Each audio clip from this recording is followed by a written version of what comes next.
E aí, meus amigos, tudo bem? Bem-vindo ao canal GT Car School, sou Gabriel Teixeira. A gente vai fazer um teste aqui do carro na cidade, dirigindo esse Corolla Cross híbrido para vocês verem como ele se comporta. Então a nossa ideia é usar ele na cidade, na estrada de terra, para vocês verem aí como que é dirigir um carro híbrido desse daqui do dia a dia, se vale a pena, tá bom, pessoal? Acompanhe com a gente, vamos lá. Bom, pessoal, então vamos ligar o carro aqui, a gente aperta o botão com o pé no freio, o carro liga, vamos colocar o cinto de segurança. Porque além de ser ele vai ficar apitando aqui pra mim. Então vamos lá, damos seta, pisa aqui no freio de estacionamento para desplugar na verdade, né, para poder desativar, põe no modo D e aí a gente acelera. O carro está no modo totalmente elétrico, a bateria está carregada, então ele acaba não fazendo barulho. Comentando aqui do consumo, esse carro, primeiro, né, o 0 a 100 dele ele faz em 13 segundos, a combustão faz em 9,8, né? Sobre o consumo aqui, na cidade, na gasolina, o carro chega a fazer 17 por litro, enquanto a combustão só faz 11,5, e ele também faz com etanol 11,8, enquanto a combustão só faz 8. Né? Já na parte da estrada, ele marca 13,9 na gasolina e a combustão 12,8, então a diferença é pouca. E ele marca também 9,6 no etanol, enquanto a combustão marca 9. Então a gente vê que na estrada a diferença não é muito grande aí dos dois carros, né, do combustão comparado aqui com o híbrido. Esse carro tem uma sensação de visibilidade melhorada, ele tem bastantes vidros, né, nas laterais, e também o que ajuda muito é que ele é um carro alto. Né, então é um pouco mais alto que os outros, então, e esses vidros que a gente tem próximos aos retrovisores, eles ajudam a melhorar a sensação de visibilidade boa aqui do carro. Né. Esse carro tem 3 modos de operação, o normal, o Eco, o Power e o EV. O EV ele funciona totalmente elétrico, mas é por pouquíssimos quilômetros. Já no Power a gente tem a força máxima, né, que o carro acaba privilegiando a força e em detrimento ali do consumo. Quando você está no modo também econômico, ele acaba sendo mais, fortalecendo mais a parte da economia, né? Acaba reduzindo um pouco o desempenho de algumas coisas, como o ar-condicionado, alguns outros recursos, ele acaba reduzindo para privilegiar aí que o carro tenha uma autonomia melhor. Já no modo convencional é o modo mais balanceado, tanto e aí em performance quanto em economia de combustível. Né? A gente está andando aqui no modo convencional, que a tela está azul. Quando a gente aperta aqui, ele fica vermelho, ele vai para o modo de Power, e quando você coloca no Eco, ele muda para a cor verde, né? Então vamos aqui no azul, que é mais equilibrado. Quando a gente pisa aqui para subir, o carro ele responde bem, ele usa praticamente o motor a combustão, usando juntamente o motor elétrico aí, quando você exige mais dele, né? Ele acaba fazendo a união dos dois motores aí. O motor elétrico entra para dar uma força melhor. Esse carro tem muitos recursos, ele tem 7 airbags, sendo um deles aqui para o joelho do motorista. Ele tem alguns recursos muito bons de segurança, como alerta de ponto cego. Ele tem também o piloto automático adaptativo. Além disso, ele tem o sistema de aviso de mudança de faixa involuntário, ou seja, você consegue colocar para o carro andar da forma como você quer ali, ele está na faixa, e aí ele vai mantendo na faixa. Até interessante que ele corrige a rota. Se você tira um pouco a mão do volante ali, ele vai corrigindo a rota. Mas se você tira a mão do volante, ele avisa para você colocar. Então, apesar de ele ser uma direção semi-autônoma, o carro pede para que você acabe mantendo aí pressionado o volante, né, segurando o volante, até por questões de segurança. Porque em alguns momentos ele acaba desativando esse sistema e você precisa estar com ele ali, com o volante em mãos. Ele tem um sistema de alerta também de tráfego cruzado traseiro, então você está dando a ré, ele avisa se algum carro está passando atrás. Né? Ele tem controle de tração e estabilidade, como é obrigatório por lei também. É um recurso muito bacana, farol alto automático. Ele aciona o farol alto quando ele percebe que tem gente no sentido contrário ou na sua frente mesmo que vai atrapalhar o farol, ele acaba desligando automaticamente esse farol. Isso é bem interessante. Esse carro ele tem o eixo de tração, na verdade o eixo de torção na parte traseira, em vez de ser uma multilink, uma suspensão ela semi-independente, né, não é independente, então quando você passa em valetas ele acaba incomodando um pouco. Esse carro, quando ele está na rodovia, ele tem uma pouca inclinação, né, como tem as baterias, ele tem um centro de gravidade baixo, E isso ajuda bastante, você tem uma sensação de que você está dirigindo, na verdade, um sedã, mais do que um SUV, né? Conseguiram deixar ele muito próximo do Corolla convencional mesmo, né? Fizeram apenas umas adaptações aí de alteração da altura do carro e tal, mas ele ainda ficou com mais com uma sensação de direção, um comportamento aerodinâmico mais de um sedã do que propriamente de um SUV, o que acaba agradando a muita gente, né? Porque a ideia é que muitos compradores de SUV ou até de sedãs acabem migrando para esse modelo. A direção desse carro ela é bem calibrada, né, sem ser muito comunicativa, então ela não mostra muitas irregularidades do solo. Ele tem um raio de giro de 11 metros para quando você manobra, é interessante, ele é um raio de giro bom. Então para você manobrar o carro é bem tranquilo, né? Você não exige de um espaço tão grande assim. Isso é algo que ficou bacana. Esse carro ele consegue absorver bem, ser bem confortável. A única coisa é quando você tem costela de vaca, aí você acaba sentindo um pouco as irregularidades aí do solo, né? A gente vai pegar uma subida boa agora aqui, né? Então eu vou colocar no modo Power. E aí a gente vai subir então aqui em modo Power. Assim que o semáforo abrir, a gente vai colocar. A gente vai subir para ver como ele se comporta. Bom, pessoal, a gente vai começar a subir aqui então. Ele já está no Power, né? O carro já fica mais esperto. Deixar uma distância da frente e vamos pisar. Vamos lá, ó. 30, 35, 40, realmente o carro ele não deixa a desejar. Só algumas partes que a gente sente que ele distraciona, né? E aí quando tem algum desnível ele acaba batendo meio seco, provavelmente pelo até o raio, o diâmetro da roda, né? Ser um diâmetro de 18 polegadas, acaba sendo um diâmetro grande aí. Quando a gente mostra aqui então agora na parte dessa nossa tela central de 8 polegadas, né? É uma tela que ela mostra o que realmente está acontecendo com o carro. Então, se está sendo regenerada a bateria, se ele está usando motor elétrico, a combustão, a gente consegue detectar isso. Por exemplo, agora a gente está andando aqui, estamos acelerando um pouco, ele está no modo Power, então ele está usando o motor a combustão e também está usando o motor elétrico para movimentar o carro. Ele está usando a energia da bateria. Porém, o motor a combustão também está ao mesmo tempo já regenerando a bateria.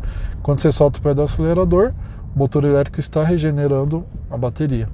Então aqui voltou, só totalmente elétrico aqui, ele está regenerando. Então quando a gente muda assim que o semáforo abrir, a gente muda para o modo totalmente elétrico. Vamos já mudar, né, para vocês verem.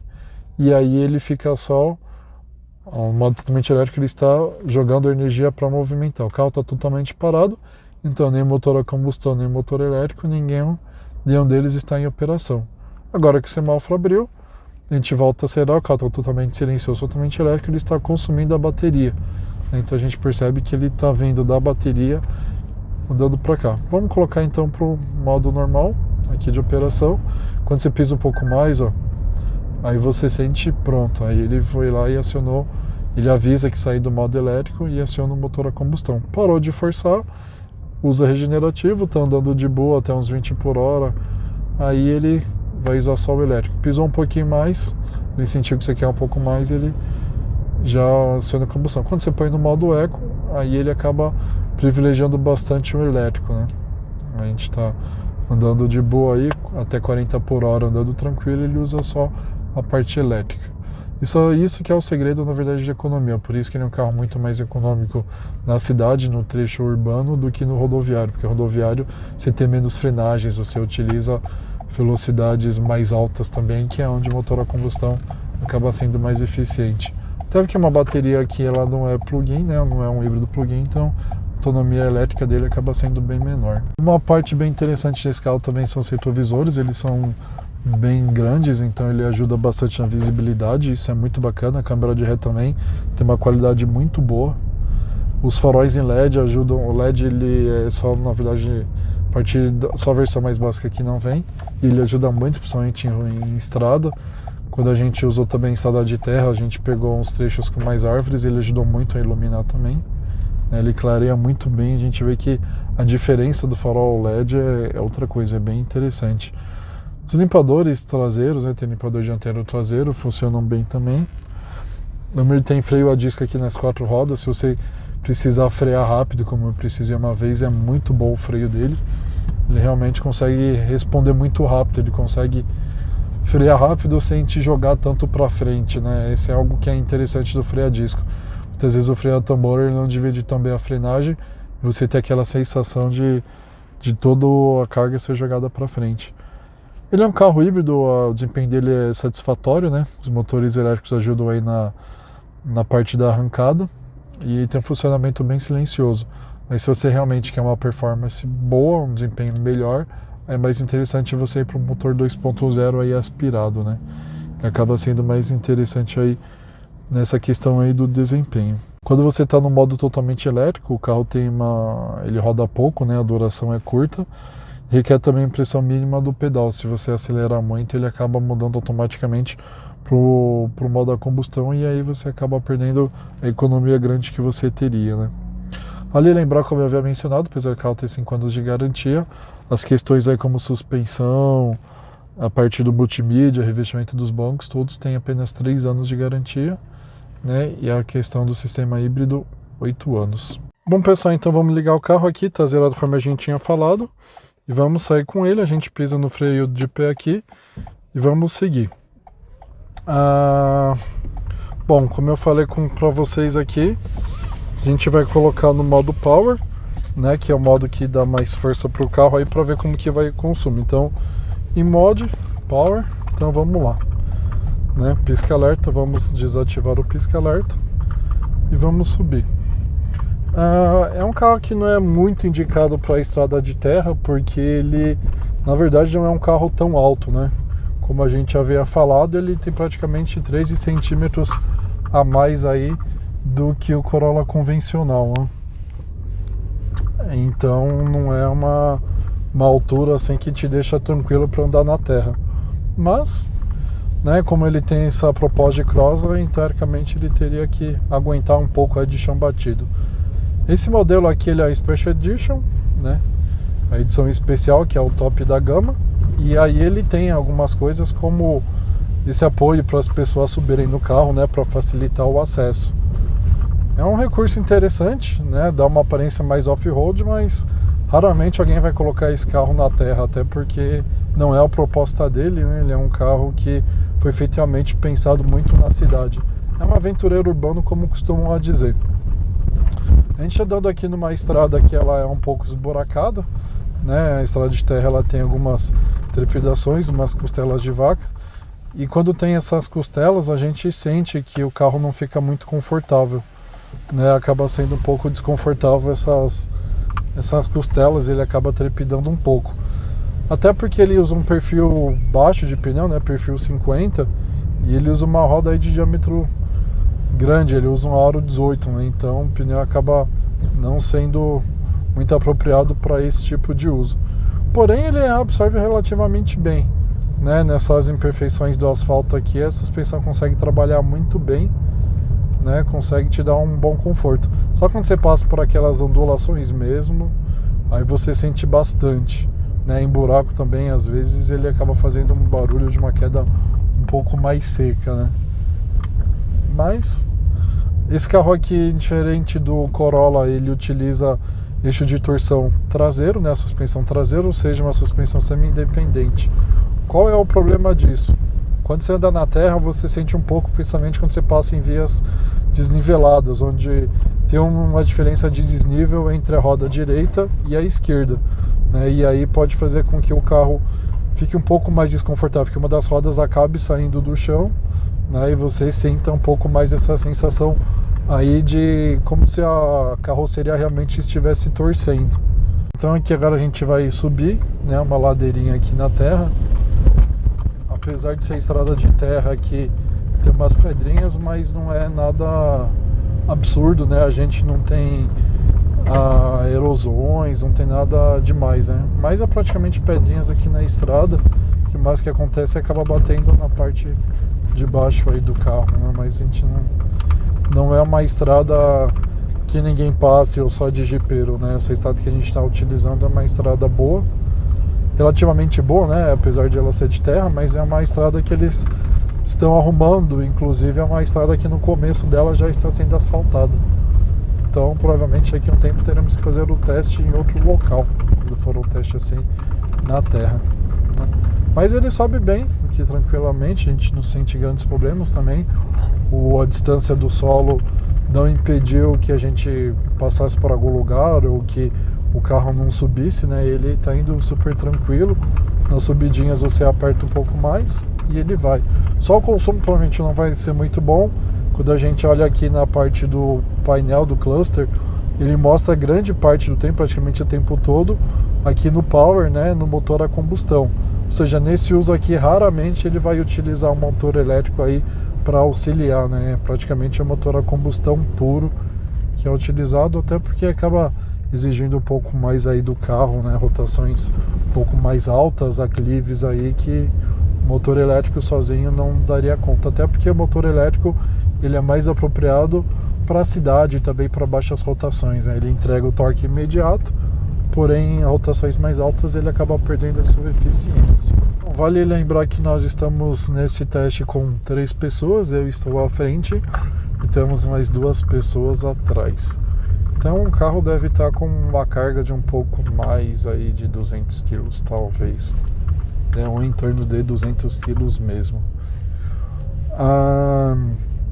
A direção para andar aqui na terra é super tranquila, não é uma direção que dá medo.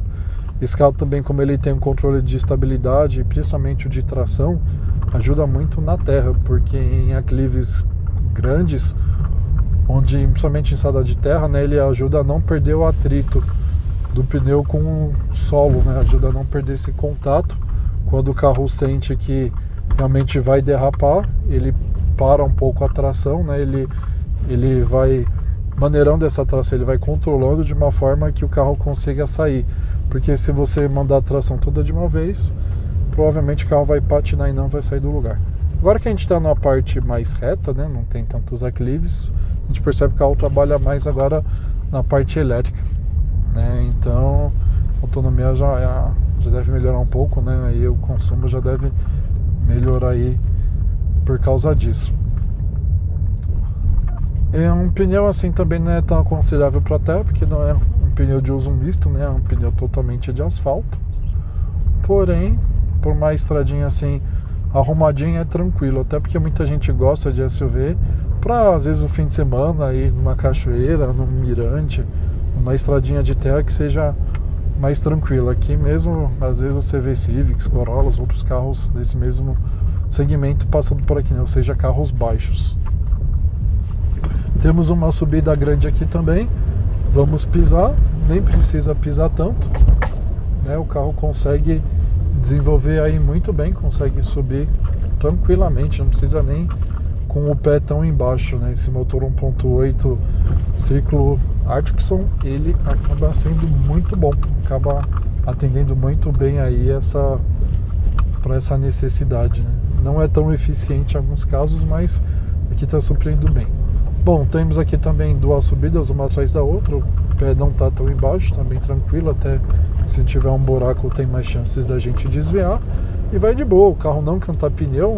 Nós fizemos esse teste inclusive com uma Duster, né, que vocês conseguem ver inclusive aqui no canal, e a Duster acabou, apesar de ser um carro mais alto, ele acabou sofrendo um pouco mais, né?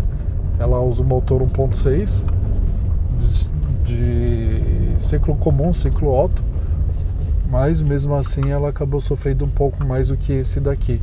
Esse é motor 1.8, porém o dela tem um pouco mais de potência, né? Afinal é um motor Otto convencional.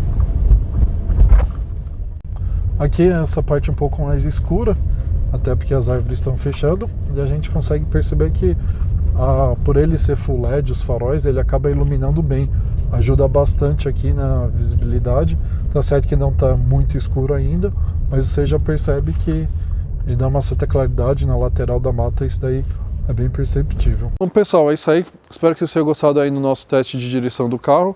Digam nos comentários o que vocês acharam, se acharam o carro bom, ruim, pontos positivos, negativos, o que vocês acharam aí do carro híbrido, se vocês gostaram ou não, tá bom? Não esqueça também de se inscrever aí, assinar a notificação, o sininho para receber as nossas notificações, e também compartilhe com seus amigos, familiares, suas redes sociais aí, para ajudar a gente a divulgar, e com isso a gente conseguir cada vez produzir mais conteúdos para vocês. Também sigam a gente nas redes sociais, GT Car School, tanto no Facebook quanto no Instagram. Bom, pessoal, obrigado, até a próxima, valeu!